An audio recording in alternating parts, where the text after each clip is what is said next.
Saya punya pengalaman banyak hal ya, di beberapa perdebatan-perdebatan Islam. Ternyata berkahnya tadi yang digulirkan Pak Tantowi tadi, perbandingan madzhab. Ketika kita ngaji usul fikih, ngaji kaidah fikih, itu ketemu orang yang paling ekstrim dengan tanda kutip, itu tetap kita ini unggul.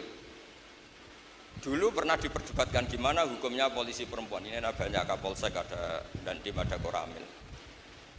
Itu dipertanyakan, perempuan itu tidak boleh di wilayah publik kayak jadi polisi gini. Terus teman-teman di pesantren yang ngaji usul fikih, ngaji kaidah fikih itu cerita. Ketua Yayasan Al Anwar 3, Dr. Kiai Haji Aufal Marom, Tengarso Ketua Staiwar, Dr. Kiai Haji Abdul Ghafur, wonten Pak Tantowi, wonten Pak Najib sedanten ingkang kula hormati, Pak Ridwan sedanten dosen guru ingkang kula hormati. Niki kula berbeda mek kaji kabit sing grogi. Niku kula niku mboten grogi. Mergi niki santri niku Gus Yofur nggih santri kula. Terus kula ngajar di sini. Mboten grogi tapi mangkel, mergi seneng mulang kan pidato. Terus kula niku seneng mulang tapi mboten seneng pidato. Tapi nggih justru kula mboten seneng pidato niku nek pidato ganjaran kula gedhe. Alamate wong apik iku nglakoni barang sing ora seneng. Terus khuffatil jannah bil makarih. Sebab niku wonten santri sing nyanyi-nyanyi kula nggih niki memulai perbandingan madzhab. Niku santri ra dulang ngaji, dulang nyanyi iku dadi opo. Tapi kula niku yakin Gus Yofur niku wong pinter banget. Mungkin alasane ben seneng isane nyanyi ya ben nyanyi. Sementing wong tuane syukur mergo anake lulus. Mergo umpama dites iku ya meruntus tenan. Terus kula niku sering nak mulang niku kula matur teng Gus Yofur. Kula nak mulang niku sering cerita. Kula nak nekani wisuda iku ngrasa dosa. Mergo kowe iku rong pinter. Iku jenis syahadatuz zur, kesaksian palsu. Wong rong pinter kok diwisuda. Niki tasjek nggih. Tapi tak angen-angen kowe ya pinter. Wong bandingane niku sing urung sak ngisore ora pinter. Kula riyen niku kalian Gus Yofur gak ada kanca. Niku wakale ra karuan. Singkat cerita niku MGS kirim surat, pengurus kirim surat. Gurune niku senengnya bukan main karena teguran itu sampai orang tuanya. Bocahnya tenang Pak. Bareng ditakoki, "Kenapa engkau tenang?" "Bapak kula niku buta huruf, Gus." Akhirnya nggih mboten ngefek. Terus memang dalam banyak hal niku wali murid niku di era modern mesti pinter muridnya. Mboten kok mungkin tapi mesti. Mergi misalnya kados kula kiai nggih mboten gadah gelar. Mengke sing gadah gelar nggih tinggi anaknya. Kula sebagai kiai Quran tuh sering ada wali murid tuh menangis. Tak tanya, "Kenapa jenengan menangis?" "Kula maca Quran mboten saged, Gus, tapi anak kula niku hafal Quran." Begitu juga banyak di kampung-kampung yang nyuwun sewu orang tuanya itu awam, tapi anaknya saged ngaos teng setek. Makanya cerita yang paling populer di murid-murid Bazuber niki saya diundang sebagai kiai, terus kalau cerita khas kiai buatan sebagai akademisi. Cerita yang paling populer di murid-murid Bazuber itu dulu ada, itu saya ulang-ulang di mana-mana karena itu Bazuber senang cerita itu. Yang bisa merubah nasib itu ya pendidikan. Itu ada kiai top, santrinya banyak. Terus kata murid-muridnya secara kultus pasti orang tuanya lebih pinter. Ternyata orang tuanya dolan itu terus rokokan, lungguhe nyingkrang, pokoknya enggak priayi sama sekali. Masih ditakwil, cara pondok jadab. Jadab itu perilaku yang enggak normal tapi dianggap gadaik. Suatu saat itu enggak bisa ditakwil lagi karena kencing dekat musola. Bapak kiai ini. Akhirnya enggak ada yang kuat tanya sama kiainya. "Pak Yai, tak pikir jenengan alim tuh bapak jenengan banget alimnya. Ternyata kencing dekat musola. Loh, bapakku itu pinter banget. Karena punya keputusan saya disuruh mondok itu pinter banget. Sing goblok ku mbahku." Karena mbahnya enggak mutuskan anaknya mondok sehingga anaknya perilakunya seperti itu. Nah, bapakku pinter banget. Punya keputusan terbaik yang punya akibat saya pinter seperti ini. Ya aku dipondokno. Wes nguyah pinggir musola lah, sing penting pinter. Mergo mutusno saya mondok sampai alim. Sing goblok ku mbahku. Mergo gak mutusno mondok. Terus monggo jenengan nyalano sinten terserah, sing penting niku ana sing disalahno. Biasane ngoten. Terus kedua kula pesen nak ngaji niku sing tenanan. Niki kula mboten cerita sombong. Saya itu di Jogja itu ngajar Bukhari. Dulu tuh nggak kebayang di UII ada pengajian Bukhari.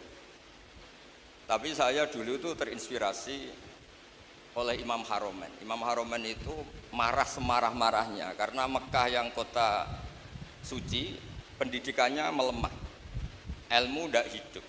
Sehingga beliau yang orang Irak, segampangannya yang Irak pindah ke Mekah. Beliau Ihya'ul Ilmi di Mekah sampai masif. Kemudian pindah di Madinah juga sampai masif. Sampai beliau digelari Imamul Haromen yang menghidupkan Mekah dan Madinah.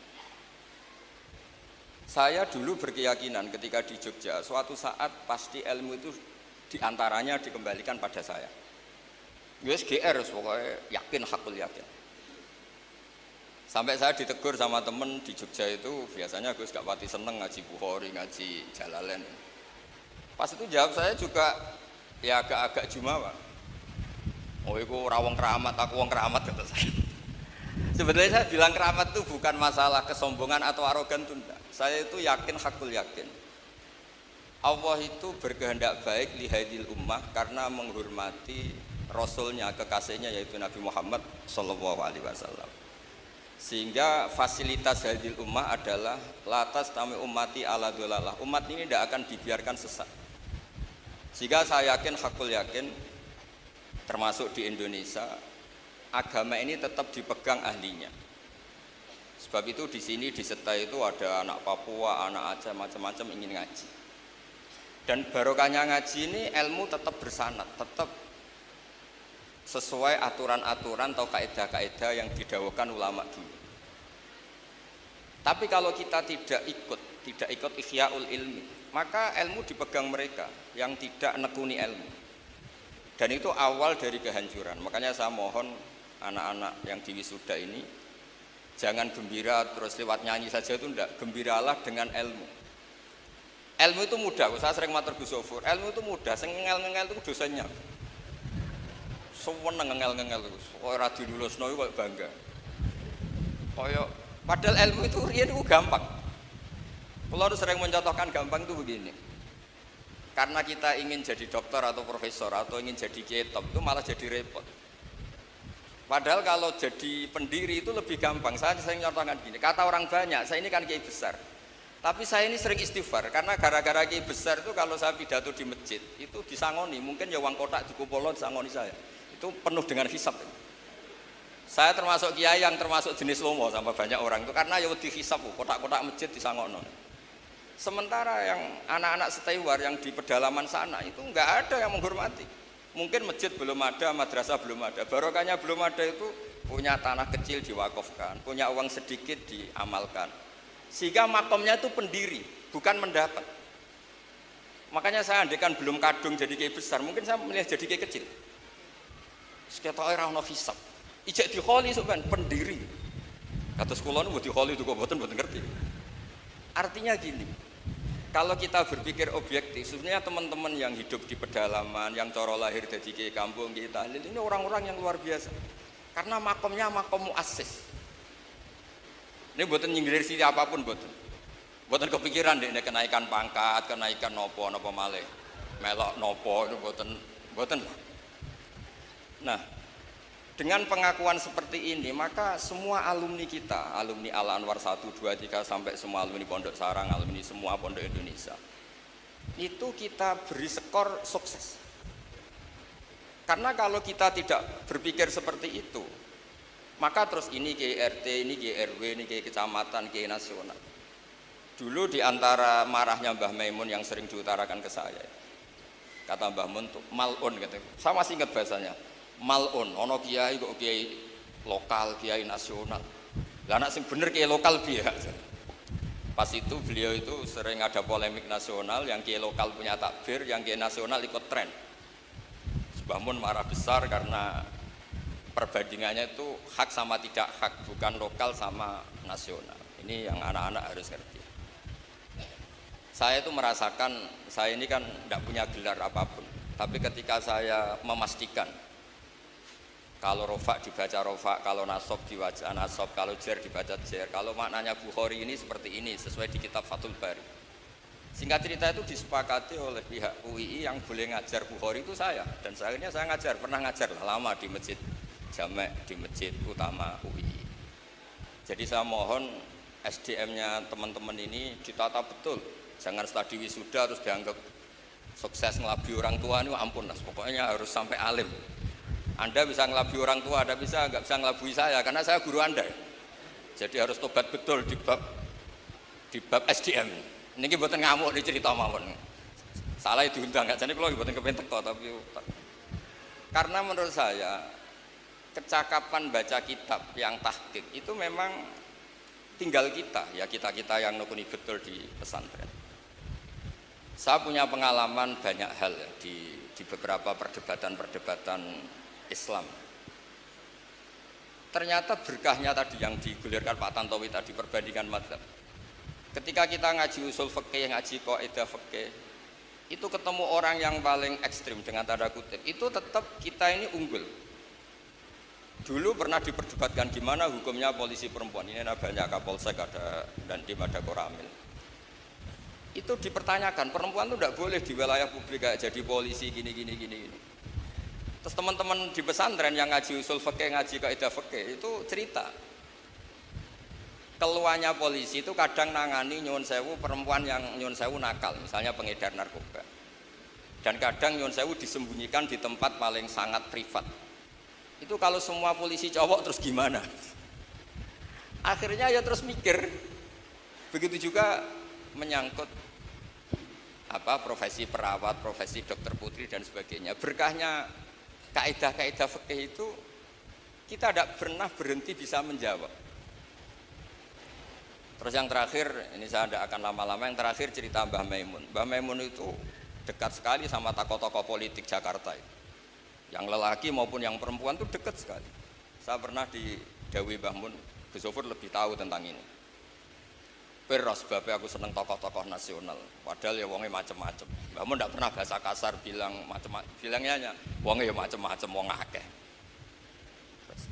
Nggih sepundi ya gitu. Terus kula digandeng, "Cek urutno dosa paling gede apa?" Saya jawab, "Al-isyrak billah, qatlul mukmin, azina dan seterusnya dan seterusnya." Lah iya, nak aku ora rukun nambah tokoh-tokoh nasional Indonesia chaos. Indonesia aku perang. Nak perang itu dosane qatlu, saling bunuh. Lah nak ora perang rak kepenak.